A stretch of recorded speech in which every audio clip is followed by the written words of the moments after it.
আসসালামু আলাইকুম।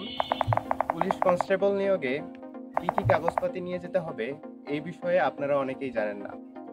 এই বিষয়ে আপনারা অনেকেই আমার কাছে জানতে চেয়েছেন। এই বিষয় নিয়েই আজকে আমরা আলোচনা করব।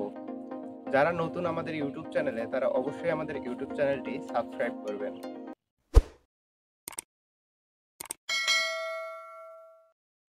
আপনাদের যে গুরুত্বপূর্ণ কাগজটি লাগবে সেটি হচ্ছে আপনাদের শারীরিক সহনশীলতা পরীক্ষার অ্যাডমিট কার্ড।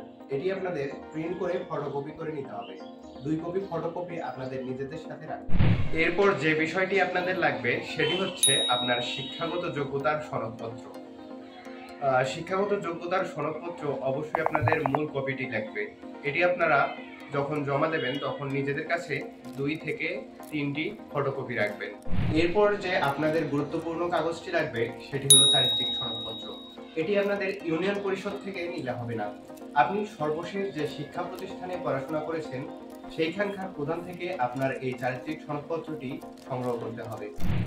এরপর যে বিষয়টি আপনাদের লাগবে সেটি হলো নাগরিকত্ব সনদপত্র। আপনারা যে জায়গায় থাকেন সেই জায়গা থেকে এটি সংগ্রহ করতে হবে।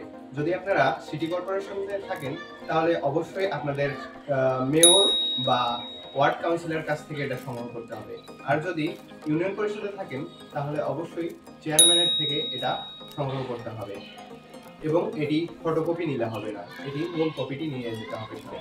মা বাবার সম্মতিপত্র, আপনি যে পুলিশ কনস্টেবলে আবেদন করবেন সেহেতু আপনার মা বাবার সম্মতিপত্র অবশ্যই প্রয়োজন। এটি আপনারা সংগ্রহ করতে পারবেন কোনো কম্পিউটারের দোকান থেকে এবং আপনার মা বাবার সাইন এখানে অবশ্যই ছবি লাগবে।